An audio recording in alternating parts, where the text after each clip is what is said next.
السلام علیکم ناظرین، میں ہوں طارق شہزاد چودھری۔ تاریخ سلطنت عثمانیہ کی آج ہماری 35ویں قسط و نشست ہے، اور آج کی ہماری جو نشست ہے اس میں ہم سلطان ابراہیم بن احمد کے حوالے سے گفتگو کریں گے۔ ناظرین اکرام، سلطان ابراہیم بن احمد یہ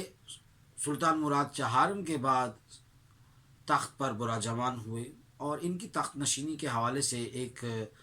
بڑا اہم دور ہے یہ جو سلطنت عثمانیہ کا ہے،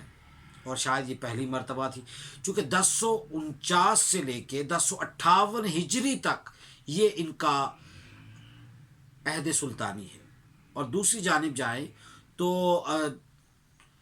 1640 سے 1648 عیسوی کا یہ ان کا دور ہے۔ سلطان مراد چہارم کی اولاد نہ تھی، اور اس وقت سلطان ابراہیم بن احمد کے علاوہ کوئی بھی سلطنت عثمانیہ میں ایسا مطلب قابل ذکر کو نوجوان موجود نہیں تھا۔ اور اس کے بعد جب سلطان ابراہیم اپنی ساری انہی کاوشوں کے ساتھ ظہور پذیر ہوئے اور تخت پر آ کے انہوں نے وہی فیصلے کرنا شروع کیے، تو بہت سارے لوگوں کو اس کا انتظار تھا کہ کب سلطان ابراہیم کوئی ایسا فیصلہ صادر کرے جو یورپی طاقتوں کے لیے اور اندرونی ایسے وہ جو آغے اور پاشے موجود تھے اس وقت چار دیواریوں کے اندر، خیموں کے اندر، اور جو ریشہ دوانیاں اندرونی سطح پر چل رہی تھیں، اور اس کے پھر تانے بانے جیسے ہم نے پچھلی نشست میں بھی عرض کیا تھا باہر سے تھے، تو اس کا مقابلہ کرنے کے لیے اب سلطان سامنے ہے ابراہیم، اور وہ مقابلہ جو ہے وہ اندیکھے دشمن کے ساتھ، جس کو آج ہم 5th اور 6th وارفیئر جنریشن کہتے ہیں۔ اور اسی طرح کا جو اسی دور میں ہی انٹیلیجنس کا ایک خاص ادارہ جو ہے وہ سلطان مراد چہارم کے دور میں ہی اس کی بڑی از سر نو اس کی تنظیم نو ہوئی، اور ان پر تربیت کا اور اس کے معاملات کا ایک پورا ایک باب ہے جس پر یوسف وصاف نے بھی لکھا ہے، جس پر عبد الہادی نے بھی لکھا ہے، اور یہ بڑے واضح اور بڑے جامع انداز میں انہوں نے اس پر اپنا قلم اٹھایا، اور میں سمجھتا ہوں کہ وہ بڑے تاریخ کے اہم وہ موڑ تھا۔ ہم نے عرض کیا کہ سلطان چہارم جو تھے، یعنی سلطان مراد چہارم کی اپنی اولاد نہ تھی، اور بھائی تھا، اور یہ بھائی جو تھا یہ اس وقت جیل میں تھا۔ دونوں بھائیوں کے درمیان اصل میں ایک خاص قسم کی چپکلش بھی تھی، اور دونوں کے درمیان وہی غلط فہمیاں تھیں جو خیمہ جاتی، بلکہ یوں کہا جائے کہ خیمیائی سیاست کے کیمیائی مادوں کے ساتھ بنائی گئی تھیں، اور بھائی کو بھائی سے لڑانے کی کوشش کی گئی تھی۔ اور یہاں پر بہت سارے اہم واقعات ہوا یہ کہ جب سلطان کی خبر موت کی سلطان ابراہیم بن احمد کو پہنچی تو وہ قید میں تھے۔ انہوں نے ایک بہت بڑا عرصہ جو ہے تک زندگی کا بہت بڑا حصہ جو ہے انہوں نے قید میں گزارا۔ جب ان کو وہ مختلف اوقات میں یہ قید گزری ہے، اس میں دشمن کے ہاں بھی قید ہے، اپنی سلطنت میں اپنے اپنوں کے ہاتھوں بھی قید ہے۔ تو وہاں اس وقت کے جو بڑے امراء تھے انہوں نے یہ خبر جو ہے وہ جیل میں ان کو پہنچائی۔ سلطان ابراہیم احمد نے اس پر یقین نہیں کیا، وہ یہ سمجھتے تھے کہ یہ مجھے باہر نکال کر مارنا چاہتے ہیں۔ خیر جب ان کو اس خبر کے باوجود ان کو کہا گیا کہ آپ آئیں باہر نکلیں، ان کو صورتحال سے بتایا گیا، اس میں آگاہ کیا گیا، لیکن انہوں نے کہا میں اگر باہر آ بھی جاؤں تو میں تخت نشینی نہیں کروں گا۔ اور اس کے اوپر اب حالات ایسے پیدا ہو گئے ہیں جس میں ہم نے یہ شعر کہا، صادر آتا ہے کہ اب تقدیر کا فیصلہ ہواؤں کے دوش پہ ہوگا، جس دیے میں جاں ہوگی وہ جلتا رہے گا۔ سلطان نے ذلت نشینی کا اور خلوت نشینی کا فیصلہ کیا۔ اس نے کہا کہ میں خاک نشین ہو جاؤں گا لیکن میں کسی بھی صورت میں تخت نشین نہیں ہوں گا۔ اور یہ بات ایک خاص حد تک تو اس عہد کے امراء اور اشرافیہ اور جو بیوروکریسی تھی ان کو بھی معلوم تھی، جو بذات خود مغرب کے شکنجے میں تھے۔ یوں پھر سلطان ابراہیم بن احمد کی والدہ سلطان مراد چہارم کی میت یعنی اس کی ڈیڈ باڈی لے کر وہ وہاں جیل کے سامنے آئی اور اس نے کہا کہ یہ دیکھو تمہارے بھائی کی لاش ہے، اب تمہیں یقین کر لینا چاہیے۔ چونکہ اتنا زیادہ سازشوں کا جال بن دیا گیا تھا اور پے در پے اس کے حملے تھے، اپنوں میں سے بیرونی لوگوں میں سے کوئی یہ کہہ نہیں سکتا تھا کہ ایک قہری دوہری اور تہری قسم کی کیا چیمگوئیاں اور کس قسم کی رخنہ سازیاں ہو رہی ہیں۔ تو اسی حوالے سے پھر جب وہ سب والدہ آئی تو والدہ کے احترام میں اور ان کے فیصلے کو مانتے ہوئے سلطان ابراہیم بن احمد نے تخت نشینی قبول کی۔ اس حوالے سے تاریخ سلاطین آل عثمان یوسف اوصاف نے صفحہ نمبر 105 پہ بڑی تفصیل سے لکھا، اور پھر انہوں نے بتایا کہ یہ سارے معاملات پھر بعد میں ابو ایوب انصاری مسجد میں یہ کچھ معاملات جو ہیں وہ طے ہوئے، اس پر گفتگو ہوئی وہاں پہ۔ پھر اسی پر میں سمجھتا ہوں کہ اس پر کچھ لوگوں نے، یورپیوں نے تو اس پر پتہ نہیں کیا کیا تمار باندھے جھوٹ کے، لیکن السلاطین العثمانیون کا جو مصنف ہے اس نے ابراہیم کا دفاع کیا ہے۔ اس نے کہا سارے مقدمے جو اس کے بھائی کے دور میں اس پر لگائے گئے، جو مقدمے قائم کیے گئے، مراد چہارم کو بھی ورغلایا گیا، اس کو جھوٹ پیش کیا گیا، اور اس کی اپنی ایجنسیوں نے جو اس کی نئی ایجنسیاں بنائی تھیں انہوں نے جھوٹ بولا سلطان چہارم کے ساتھ، اور سلطان مراد چہارم کی آنکھیں، اس کے بازو، اس کے کان اس کی ایجنسیاں تھیں۔ دیکھنے والوں کے لیے آج اس دور میں اشارہ کافی ہے۔ آج 5 نومبر 2020 ہے اور 1442 کا سنہ ہجری جا رہا ہے۔ عقل والوں کے لیے اشارہ کافی ہے۔ وہ غلط رپورٹیں کیا رنگ لے کے آئیں؟ سلطان کو بھی مروایا گیا، اور سلطان مراد چہارم کا اس وقت دنیا سے جانا اس بات کی غمازی ہے کہ جو غیرت اور حمیت اور نشاط ثانیہ کے لیے اٹھ کر کھڑا ہوا، اس کا راستہ، اسے راستے سے ہٹا کر اپنا راستہ صاف کیا گیا۔ اور اسی حوالے سے پھر ابراہیم کا، جو سلطان ابراہیم کا دفاع السلاطین العثمانیون نے کیا، اس کے ساتھ بھی ایسے ہی ہوا۔ ملکی حالات تھے کہ وہ چونکہ مراد چہارم نے اپنے عہد سلطانی کے اندر بہت ساری چیزوں پر قابو پانے کی کوشش کی۔ انکشاریہ جو ایک اس کا جن بوتل سے باہر آ چکا تھا، اس کو بلی کے گلے میں گھنٹی باندھنے کے لیے اپنے ہی میرے ہاتھوں کے تراشے ہوئے پتھر کے صنم آج بت خانے میں بھگوان بنے بیٹھے، تو وہی معاملہ یہاں پہ بھی تھا۔ پھر وہ بغاوتیں ہوئیں، انکشاریہ کو بھی انہوں نے کچلا اور اس کو بھی رائے راست پہ لانے کی کوشش کی۔ پھر عثمانی بحریہ میں انہوں نے بڑا کام کیا، اس کو نئے خطوط پر استوار کیا، اور جس طرح سے خیر الدین باربروسا نے اور اسی طرح سے عروج باربروسا نے سلطنت عثمانیہ کی بحریہ کے لیے جو قابل قدر خدمات انجام دیں، وہ تاریخ میں اپنی مثالی حقیقت اور بڑی ہی عمدہ مثال رکھتی۔ اسی طرح سلطان ابراہیم بن احمد نے عثمانی بحریہ کے اندر تنظیم رو کی، اور اس کی تنظیم کا جو ڈھانچہ تھا اس میں اب دفاعی صلاحیتوں کے ساتھ ساتھ عسکری پیمانے پہ انہوں نے ایک تو نئی چیزیں لے کے آئے، گولہ بارود کا استعمال شروع ہو گیا کچھ، اور دوسری جانب یہ ہوا کہ انٹیلیجنس یا خفیہ اداروں کا وہاں بحریہ میں استعمال شروع ہوا، تاکہ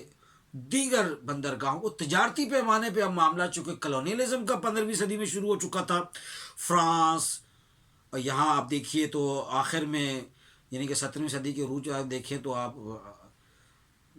ایسٹ انڈیا کمپنی ہندوستان میں آ چکی تھی، پوری دنیا میں افریقہ میں پہنچ گئے، اور بڑی بڑی جگہوں پر یہ پھر جن کو بحری قزاق کہا جاتا ہے، تو پھر یہ ممالک جو ہیں ان کے وہاں آنے سے چیلنجز بڑھ چکے تھے، اور ان چیلنجز سے نبرد آزمان ہونے کے لیے عثمانی بحریہ کو مضبوط کیا گیا۔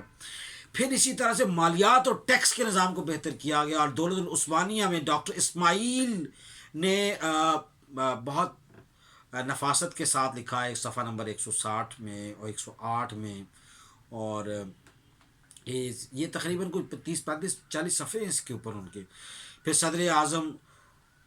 قرۃ المصطفیٰ پاشا، یہ قرہ مصطفیٰ پاشا جو ہیں، اور سلطنت میں عورتوں کی مداخلت کو پہلی مرتبہ ختم کیا گیا، وہ جو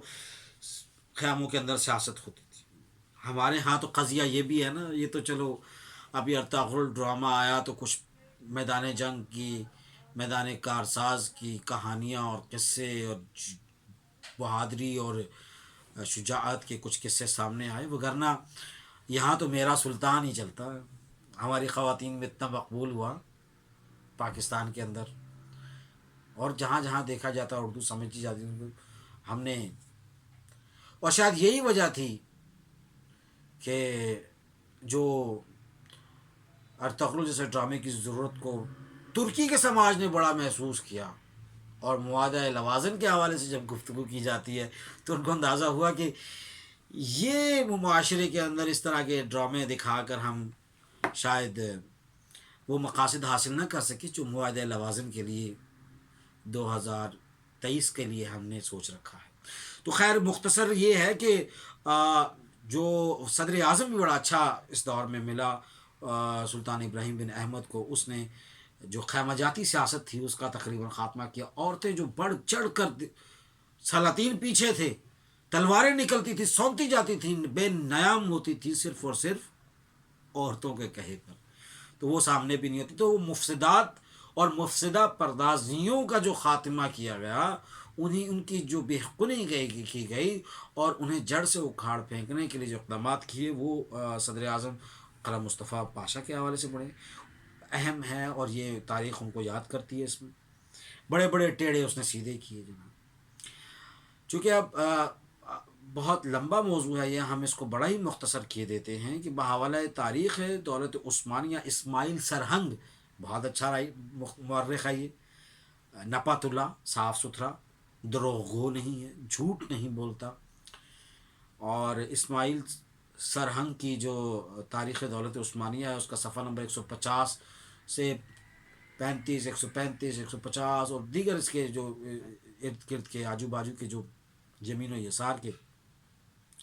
صفحات ہیں، اس میں بڑی دانشمندی کے ساتھ، بڑے احترام کے ساتھ اور بہت چیزوں سے احتراز برتتے ہوئے انہوں نے اسے لکھا۔ پھر یہ ایک جو جنگ ہے بڑی معروف ہے اس حوالے سے، بلغاریہ کے خلاف جو انہوں نے جنگ کی ہے، جس کو اس وقت بلغیریا بھی کہا جاتا تھا، انہوں نے جزیرہ کریٹ پہ قابو کیا ہوا تھا، وہ قابض تھے وہاں اور اس وقت مقبوضہ تھا، اور اس کے لیے انہوں نے اصل میں دولت عثمانیہ کو جو معاہدہ تھا اس سے انہوں نے فائدہ اٹھایا، اور اپنی اس وقت جو آس پاس کے جو چھوٹے بحیرے تھے، چھوٹے سمندر جس کو کہتے ہیں، اس میں جو تجارتی سطح پر جو معاملات چل رہے تھے، بلغاریہ اس سے فائدہ اٹھانا چاہتا تھا، انہوں نے اس کریٹ پہ قبضہ کیا۔ اس کے لیے انہوں نے ایک پوری تجارتی تحریک شروع کی تھی، پیچھے یورپ تھا، یہاں کے جو ایشیا اور یورپ، ایشیا کوچک، یورپ بعید، یورپ پھر فارس، یہ جو یہاں سے جو چھوٹے موٹے تنگنائے جو ہیں، جس کو ہم اب یہ خلیج فارس کا نام بھی دیتے ہیں، پھر ادھر سے نہر سوئس جہاں پہ آج واقع ہے، یہ سارے جو علاقے ہیں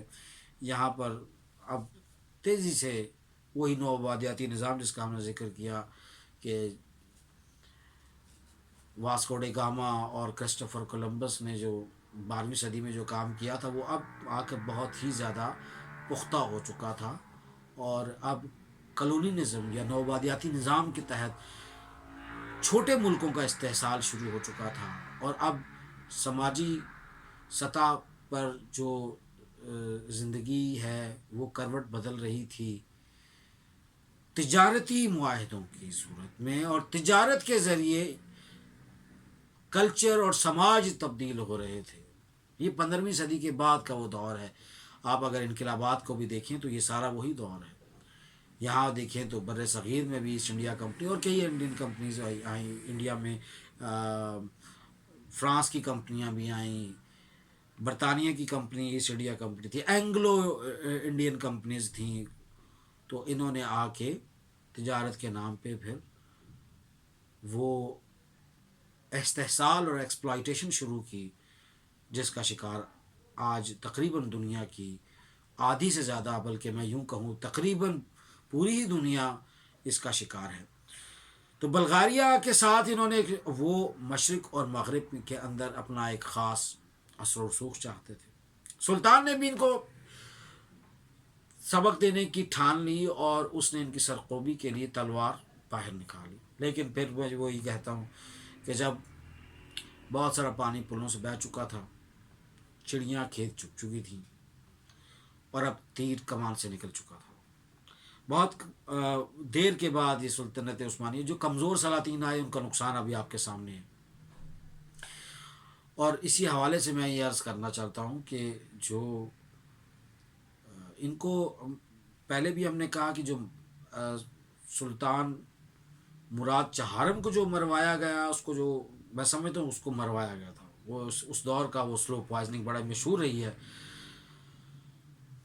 وہ سم قاتل جس کو کہتے ہیں، وہ آہستہ آہستہ اثر کرتا تھا۔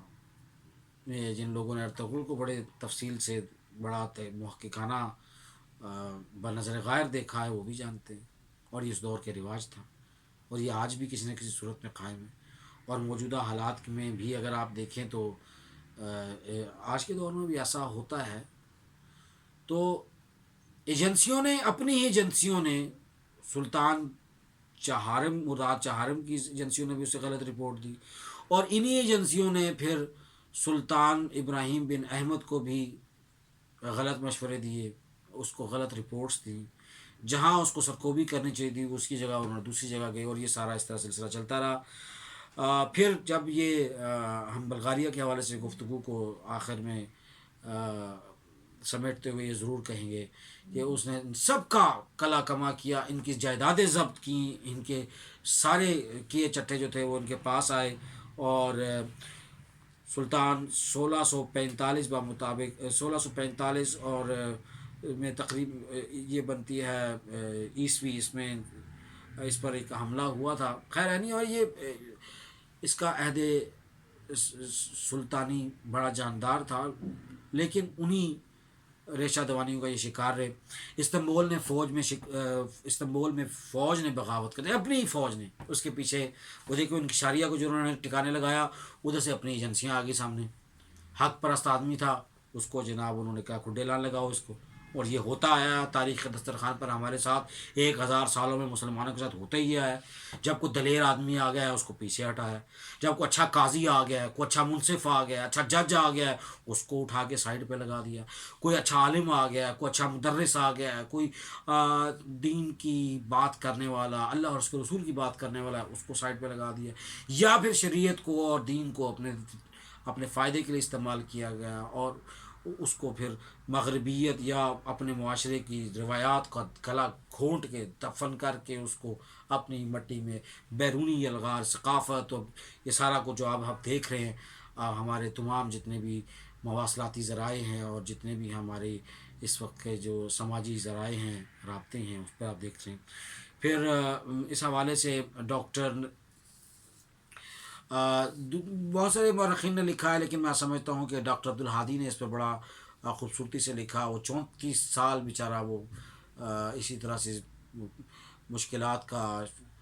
صعوبتوں کا شکار رہا. اس نے 8 سال اور 9 ماہ یہ اس کا عہد سلطانی ہے، اس میں اس نے جو حکومت کی اور یہ سارا معاملہ کیا. تو یہ سلطان ابراہیم بن احمد کے حوالے سے آج کی ہماری نشست تھی. انشاءاللہ اپنی 36ویں نشست میں ایک نئے سلطان کی کہانی کے ساتھ حاضر ہوں گے. تب تک کے لیے اجازت دیجیے. اللہ حافظ.